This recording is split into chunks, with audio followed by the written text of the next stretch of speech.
ভাইরা আমার, লম্বা ইতিহাস সংক্ষেপে বলে আমি একটু আলোচনার সামনের দিকে নিয়ে যাই। কাফের বেঈমানেরা দারুন নাদওয়া, কাফেরদের বৈঠকগার। এবার সাতজন বড় বড় কাফের নেতা নিয়ে বৈঠক হলো। মুহাম্মদকে যদি আমরা ঠেকাইতে না পারি, ও দিন দিন মক্কার মানুষদের যেভাবে মুসলমান বানিয়ে ফেলতেছে, আমাদের ধর্মের মুখে চুনকালি মাখতেছে, ওকে থামানোই দরকার। একজন ডাক দিয়া কয়, মুহাম্মদকে ধরে এনে ওর কল্লা উড়াই দেই, ওকে হত্যা করে ফেলি। আর একজন বলে, না, এভাবে হত্যা করা যাবে না, গোপনে কত মানুষ ওর অনুসরণ করে জানো না, আমাদের বিরুদ্ধে যুদ্ধ ঘোষণা করবে। আব্দে মানাফ ওর গোষ্ঠীর মানুষেরা যুদ্ধ ঘোষণা করবে। আর একজন কয়, ওকে দেশ থেকে তাড়ায়া দেই। আর একজন বলে, না, দেশ থেকেও তাড়ায়া দেওয়া যাবে না, ওর কথা যত সুন্দর, যে সুন্দর মিষ্টি ভাষী কথাবার্তা যত সুন্দর, যে দেশে তাড়ায়া দিবা সেখানে গিয়ে মুসলমান পয়দা করে ফেলবে। আর একজন কয়, তাহলে ওকে ঘরের মধ্যে বন্দি করে খাবার না দিয়া শুটকি বানায়া মেরে ফেলি। বলে, এটাও হবে না। আবু জেহেল ডাক দিয়া কয়, ও মক্কার কুরাইশেরা, আমার মাথায় একটা বুদ্ধি এঁকেছে গো। শয়তান আবু জেহেলকে বুদ্ধি দিয়া দিল। আবু জেহেল ডাক দিয়া কয়, আমরা কয়েকটা বংশের, কয়েকটা গোষ্ঠীর কয়েকজন তাগড়া যুবক ডেকে, আমরা কয়েকটা বংশের যুবককে এক জায়গায় করে কয়েক বংশের যুবককে দ্বারা মুহাম্মদকে মারবো। তাহলে মুহাম্মদের দলের লোকেরা আমাদের এত গোষ্ঠীর বিচার একসাথে করতে পারবে না। কি ষড়যন্ত্র! ধরেন, গাইবান্ধা জেলা, নীলফামারী, ঠাকুরগাঁও, কুড়িগ্রাম, দিনাজপুর, রংপুর, কয়েকটা জেলা থেকে একজন করে সন্ত্রাসী নিয়ে এসে একটা মানুষকে যদি হত্যা করার পর আবার এদেরকে জেলায় জেলায় পাঠিয়ে দেওয়া যায়, কোন জেলার কোন ছেলে এসে মেরে গেছে সহজে বের করা যাবে? ষড়যন্ত্র দেখেন কত কঠিন। আমরা কয়েকটা বংশের কয়েকজনকে দিয়া মুহাম্মদকে হত্যা করব, তাহলে এর বিচার করা সম্ভব হবে না। যদি বিচার করতেই চায়, আমরা এর বিনিময়ে 100 উটনি দিয়া দেব। ভাইরা আমার, ষড়যন্ত্র করা হলো। 11টা বংশের 11 জন সৈনিক রেডি করা হলো মুহাম্মদ সাল্লাল্লাহু আলাইহি সাল্লামকে হত্যা করার জন্য। এই ঘটনা, এই গোপন আলাপ দুনিয়ার কেউ জানে না, ওই 7 জন ব্যতীত। এবার আমার আল্লাহ কয়, কাফের বেঈমানেরা, আমার নবীর বিরুদ্ধে তোরা ষড়যন্ত্র করিস, আমি আল্লাহ তোদের বিরুদ্ধে ষড়যন্ত্র করি। আল্লাহ এবার জিবরাইলকে পাঠিয়ে দিলেন, জিবরাইল যাও আমার রাসূলকে গিয়া বলো, ও নবী মুহাম্মদ, আমার জমিন প্রশস্ত, আমার জমিন সংকীর্ণ নয়, যাও হিজরত করে তুমি চলে যাও। এবার হিজরতের আয়াত নাজিল হয়ে গেল। রাসূল আমার আবু বকরের বাড়িতে চলে গেলেন। লম্বা ইতিহাস সংক্ষেপে বলছি। আবু বকর, আল্লাহ আমাকে জন্মভূমি ছেড়ে হিজরত করে যেতে বলছে। আবু বকর, বলো তুমি আমার সঙ্গী হবা কিনা? আবু বকর বললেন, আমি রাজি আছি ইয়া রাসূলুল্লাহ। নবী আমার বাড়িতে চলে গেলেন। এইবার জিবরাইল এসে বললেন, নবী গো, আর সময় নাই, আজকে রাতের আধারে আপনাকে মক্কা ছেড়ে হিজরত করে মদিনায় যাওয়া লাগবে। আল্লাহ বলেন, ওই যে কাফেরেরা ষড়যন্ত্র করলো, আমার নবীকে মারার জন্য 11 জন সৈনিক রেডি করলো, এত সহজে নবী আপনাকে আমি মদিনায় যাইতে দেব না।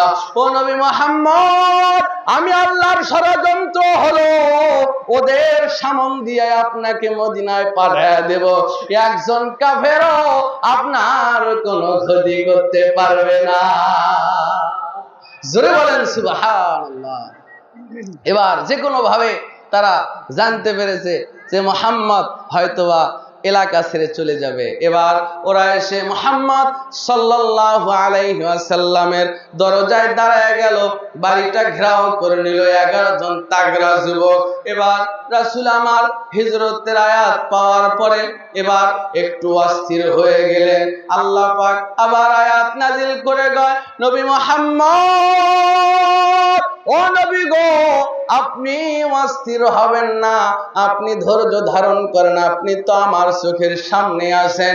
নবী গো, এক মুষ্টি বালি হাতে নেন, আমি আল্লাহর নাম নিয়া আকাশে ছেড়ে দেন, দেখেন আমি আল্লাহ ওদের সাথে কি খেলাটা খেলি। এবার আমার নবী এক মুষ্টি বালি নিয়া আল্লাহর নামে আকাশে মেরে দিলেন। তামাম কাফেরের চোখে চোখে বালি পৌঁছে গেল।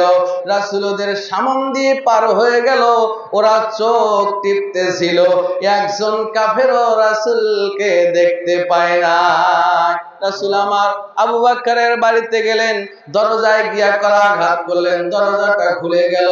যদিও ইখতিলাফ আছে, অনেকে বলেন আবু বকর 6 মাস যাবত ঘুমায় না, এমনটা নয়। আবু বকর রাসূলের কথা শোনার পর থেকে প্রস্তুত ছিলেন হিজরত করার জন্য।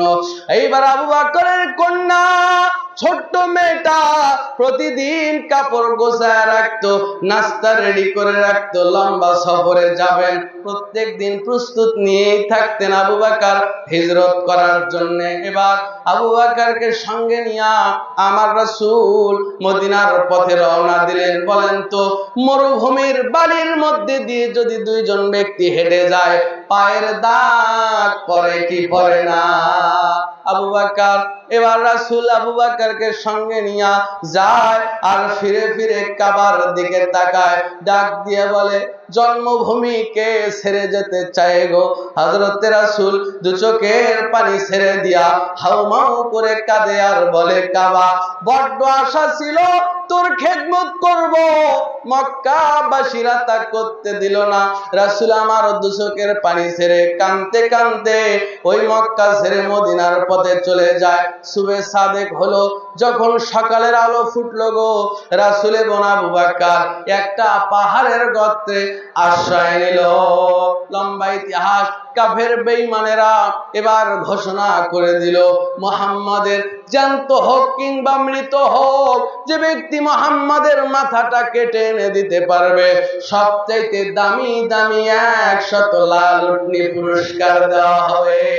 পুরস্কারের লোভে কাফের বেঈমানেরা রাসূলকে খুঁজতেছিল, জীবিত কিংবা মৃত নিয়ে আসার জন্য। খুঁজতে খুঁজতে পায়ের ছাপ দেখে দেখে আবু বকর এবং রাসূল যেই গর্তের মধ্যে আশ্রয় নিয়েছিল গো, ওই গর্তের কাছে একেবারে গর্তের উপরে চলে আসছে। হযরতে আবু বকর তাকায় দেখে মানুষের পা দেখা যায়। ডাক দিয়া কয়, নবী গো, আমরা বুঝি ধরা পড়ে গেলাম, আর বুঝি বাঁচার কোনো পথ নাই। তাকায় দেখেন কাফের বেঈমানেরা গর্তের উপরে চলে আসছে। ভাইরা আমার, এতক্ষণ এতগুলো কথা বলার কারণ যেটা, সেই জায়গায় চলে আসছি, কানটা খাড়া করেন। পর্দার আড়ালের মায়েরা, রাসূল আমাদের জন্য জীবন আদর্শ একটু খেয়াল করেন। আবু বকর ডাক দিয়া কই, নবী গো, আর বাঁচার পথ নাই, ধরা পড়ে গেলাম। তাকায় দেখেন শত্রু গর্তের উপরে। রাসূল বলেন, আবু বকর ভয় পেও না, অস্থির হও না। আবু বকর, গর্তে আমরা দুইজন নই, আমাদের সঙ্গে আছেন আমাদের রব্বুল আল্লাহ। জোরে বলেন সুবহানাল্লাহ। লা তাহজান ইন্নাল্লাহা মানা।